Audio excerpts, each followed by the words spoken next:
A pact was made, in desperation, in blood. And though centuries have passed, the echo of that deal still haunts a silent bell tower in a village forgotten by time. No one dares to speak its name. No one dares to walk near it after dark. Because once a year, when the clock strikes midnight, the bell rings, 13 times, on its own, and someone always disappears. The villagers call it a curse, but the truth is worse. This is the story of the Bell Tower Pact, and its echo is far from over. Tucked deep in the hills of Eastern Europe, there's a village so small, it doesn't appear on most maps. No highways lead to it. No signs point toward it. It's as if the world forgot it ever existed. But maybe that's not an accident. Those who've stumbled across it say the place feels frozen in time. Cobblestone streets cracked with age, houses leaning like tired old men, and at the center, rising above everything, is the bell tower, tall, silent, watching. Its wooden doors are chained shut, windows boarded. Ivy creeps up its walls like veins on old skin. No one goes near it, not even during the day. Ask a local about it, and you'll get the same answer every time. A shake of the head, a muttered, "Don't ask." Some pretend it's just an old legend, a scary bedtime story to keep children from wandering off. But deep down, they all know the truth. The bell tower is the reason the village is still here, and also the reason it will never be free. They call it the tower that took, and once you hear what it's taken, you'll understand why no one dares to speak its name. Before the tower became a curse, it was just part of the village skyline, a place of worship, a place of hope. And back then, the people needed hope more than ever. It was the year 1632, a time when survival wasn't guaranteed, not for a day, not even for an hour. Famine had swallowed the land, crops rotted in the ground, animals starved, children cried themselves to sleep with empty stomachs. Then came disease, a plague. It moved from house to house like smoke through the cracks. Entire families vanished in days. The dead outnumbered the living. Graves were dug so often, people stopped giving them names. Every Sunday, the villagers would gather beneath that old tower, heads bowed, hands shaking, praying for mercy. But mercy never came. At the center of it all was Father Emmerich, a good man, respected but broken. He watched his people suffer. He buried too many children. He saw the light fade from his village, and from his own soul. And so, one night, when the storm clouds rolled in and the lightning flashed across the sky, he climbed the bell tower, alone. What he did next, no one knew for sure. But by morning, the world had changed. The storm that night was unnatural. Winds howled through the village like they were trying to warn someone. Rain slammed the rooftops. Thunder cracked so loud it rattled the chapel windows. And then it started. The bell. One toll, then another, then another. 13 chimes in total, each one heavier than the last. And no one was in that tower to ring it. People rushed to their windows, clutching candles, whispering prayers. They knew something had happened. Something wrong. By morning, the skies were clear. The air was warm. Birds returned. Crops stood tall, green, and alive. The sick? They opened their eyes, as if waking from a bad dream. It was a miracle, or that's what they wanted to believe. Father Emmerich returned from the tower just before sunrise. His robes were damp, his eyes distant, like he had seen something he couldn't unsee. He said nothing, not that day, not the next. But he kept preaching, week after week. Though his voice grew weaker, his skin paler, his hands trembled when they held the scriptures. people noticed, whispers spread. Some said he made a sacrifice. Others said he met something inside the tower that night. Something old, something hungry. But Father Emmerich never confessed. He didn't have to, because exactly 1 year later, at the stroke of midnight, the bell rang again, 13 times, and a child disappeared. At first, the villagers thought it was just coincidence, a tragedy. Maybe the child wandered off, got lost in the woods. Maybe they'd been taken by the sickness that still lingered in the air, like a shadow. But when the bell tolled again the next year, 13 times exactly at midnight, another person vanished. This time, it was an old woman. She'd been known for telling stories of the past, her wrinkled hands always weaving tales of spirits and ghosts. But she never came back from her evening walk. People searched for days. They combed the fields, the forests, even the old caves where the wolves lived. But there was no sign of her, no footprints, no blood, no trace. By the 3rd year, the villagers began to piece things together. The bell rang 13 times, and someone disappeared. Each year, the toll came. Each year, someone was gone. It wasn't just the bell.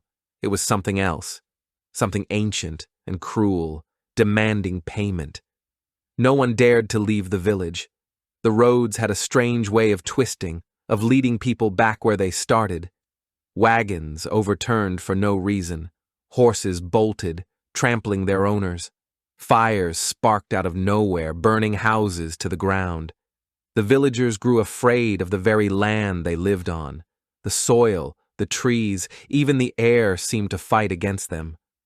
Father Emmerich knew the price had been set.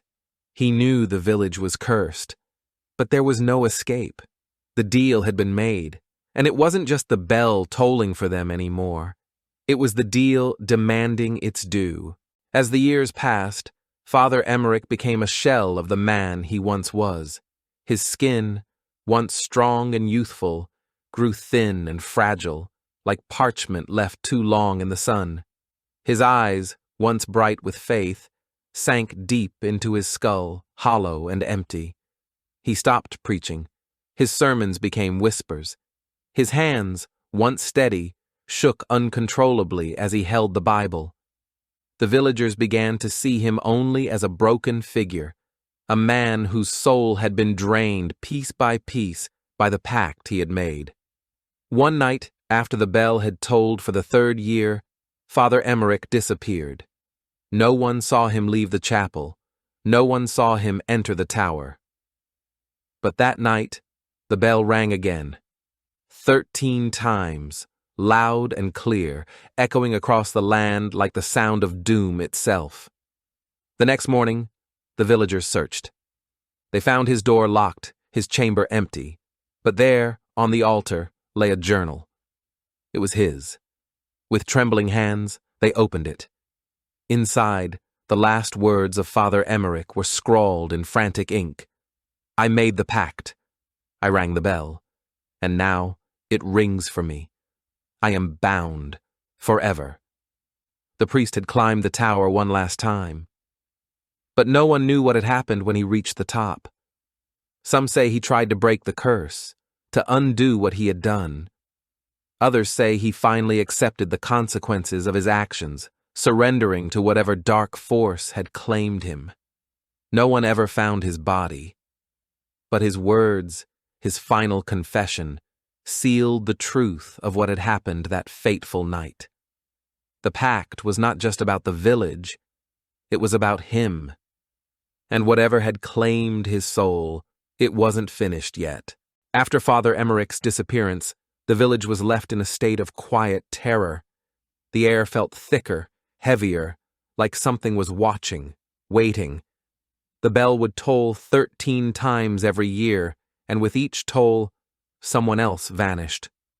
The villagers couldn't take it any longer. They were losing everything: their homes, their children, their lives. In a last-ditch effort to stop the horror, the elders gathered. They knew what had to be done. It wasn't enough to lock Father Emmerich away in the tower. No, they needed to destroy it, to seal the source of the curse itself. One cold, foggy morning, they gathered around the base of the bell tower. Armed with iron chains, heavy bricks, and holy symbols, they began their work. It took hours, days even. But when they were finished, the tower was sealed tight. The bell would never ring again, or so they thought. They bricked up every window. They wrapped chains around the iron doors. They even sprinkled holy water at the base, hoping the ancient magic would break the curse.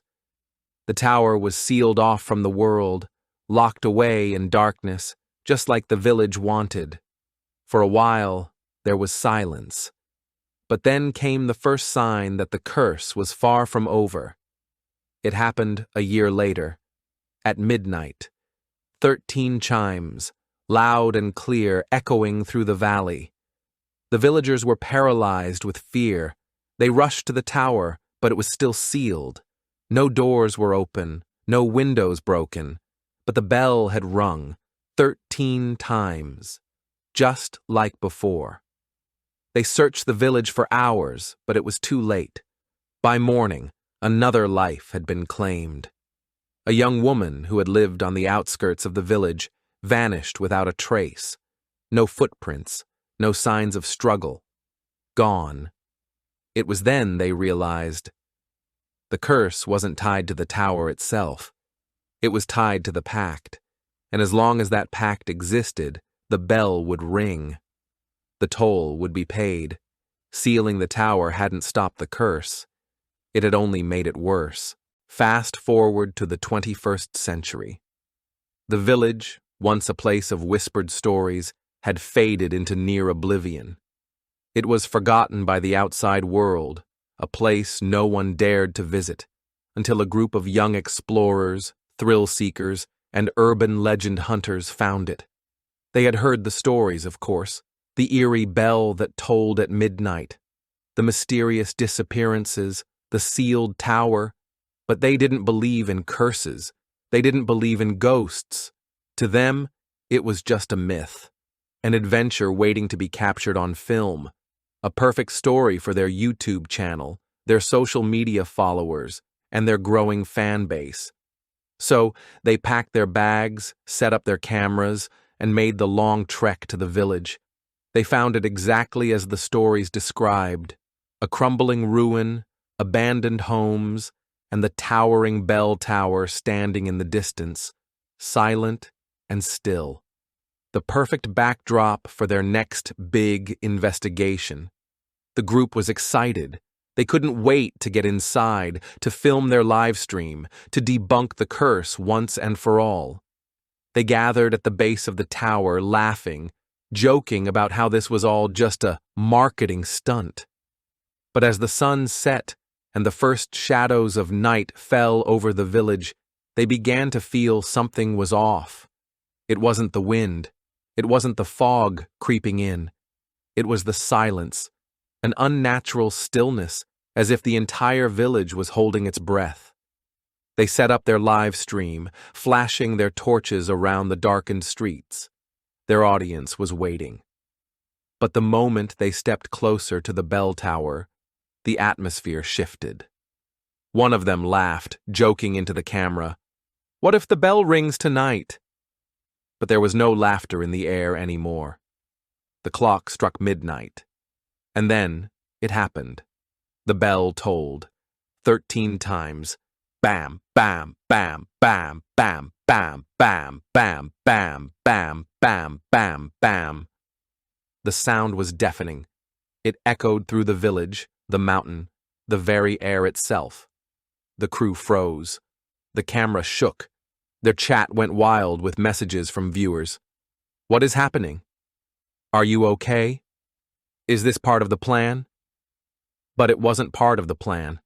The camera feed began to glitch, flickering. The screen went black for a moment. When it came back, the group was no longer in view. The chat went silent. For hours, nothing happened. No one could reach the explorers. Their phones went straight to voicemail. No one returned to the village. It wasn't until a week later that the authorities were able to locate the abandoned vehicle at the edge of the village, the doors wide open, their cameras left running. But there was no sign of the explorers, not a single trace. And still, the bell tolled 13 times. So what is the truth behind the Bell Tower Pact? Is it a curse that has spanned centuries? Or is it something much darker, something older than time itself? One thing's for sure, the bell tolls. 13 times without fail. And every year, someone else disappears. The villagers believed it was the price they had to pay for their survival. The explorers thought they could challenge it. But no one who's stepped too close has ever come back unscathed.